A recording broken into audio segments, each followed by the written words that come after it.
Tukiwa katika dunia inayoongozwa na taarifa na teknolojia, upatikanaji wa huduma za mawasiliano ni zaidi ya hitaji la binadamu. Kwa kutambua hili, mfuko wa mawasiliano kwa wote USAF umefanya mkutano na wahariri wa vyombo vya habari na wanahabari kwa lengo la kushirikiana katika kuangazia maendeleo ya sekta ya mawasiliano nchini. Mkutano huu uliofanyika jijini Dar es Salaam katika ukumbi wa kimataifa wa mikutano wa Julius Nyerere umejikita kwenye mjadala wa namna Tanzania inavyoweza kufikia uchumi wa kidijitali ifikapo mwaka 2034 kupitia mpango wa miaka 10 wa serikali.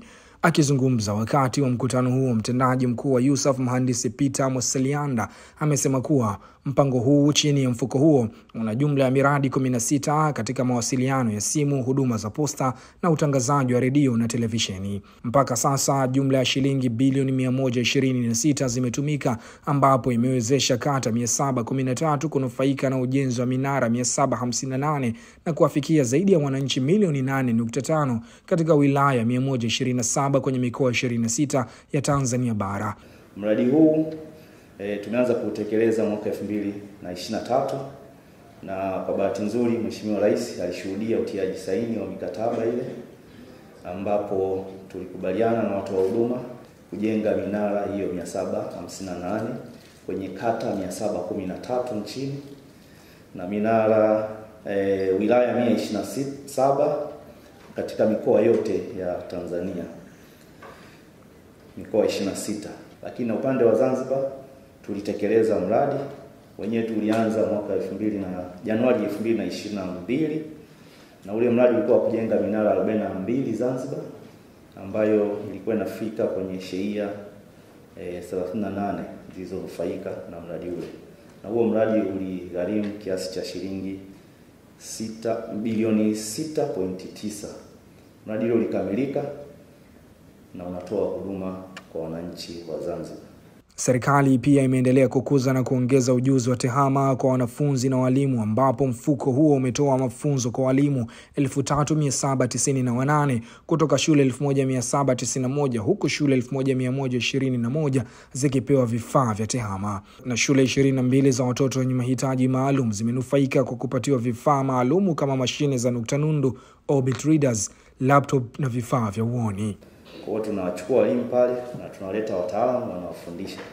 Na mpaka sasa zaidi ya walimu 3798 wamepatiwa mafunzo ya tehama na wametoka katika shule 1791. Kwenye kipindi cha awamu ya 6 walimu 1585 wamepata mafunzo hayo. Sambamba na hilo, huwa tuna mradi wa kupeleka vifaa kwenye shule za umma, shule za sekondari, na mpaka sasa zaidi ya shule 1121 tumeshazipatia vifaa vya tehama. Na vifaa hivyo huwa tunapeleka computers, tunapeleka printer na huwa tunapeleka projector. Kwa katika kipindi cha miaka 4 tumeshapeleka kwenye zaidi ya shule 469.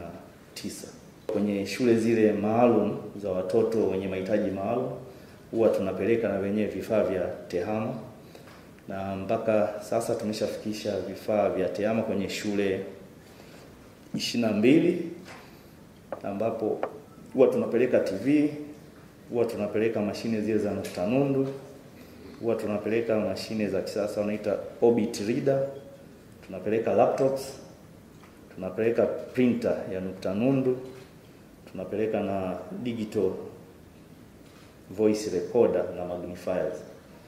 Mwakilishi wa jukwaa la uhariri Bakari Kimwanga ameipongeza serikali kwa hatua hizo na kutoa wito kupanua huduma kwenye maeneo yenye mikusanyiko ya watu wengi na yenye umuhimu wa kimkakati, kiuchumi na kijamii.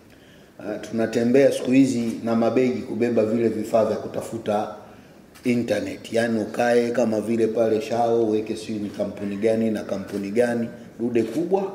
Naona sasa tutoke huko, kwa sababu nyinyi ndio custodian, kwa kushirikiana na TCRA tuone kama taifa basi tusonge mbele ili mambo mengine yaende. Wahariri na wanahabari waliohudhuria mkutano huo wamehimiza serikali kuweka mifumo madhubuti kuhakikisha elimu ya teknolojia inapatikana, huku wakihimiza vyombo vya habari kushirikiana kikamilifu katika kuelimisha umma kuhusu juhudi hizi na kuhamasisha matumizi sahihi ya teknolojia kwa maendeleo ya taifa. Unaweza ukaona baadhi ya maeneo wanafunzi walikuwa wanasoma kompyuta kwa nadharia.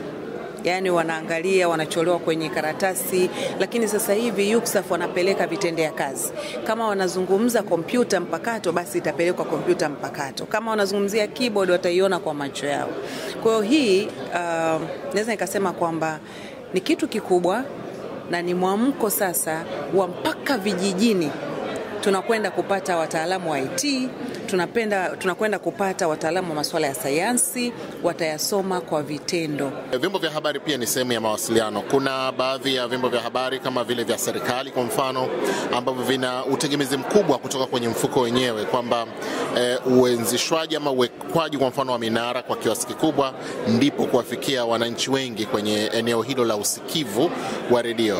Sasa hivi kwenye dunia ya leo lazima uweke mizani, walaji wanataka nini na wewe una uwezo wa kulisha kwa kiwango gani. Kwa hiyo tujipime, kisha tuende na kasi ya walaji wetu wanataka nini, ili hata ukimlisha asitafsiri ama asipeleke pia taarifa nyingine tofauti kwa yule ambaye anaenda kumlisha.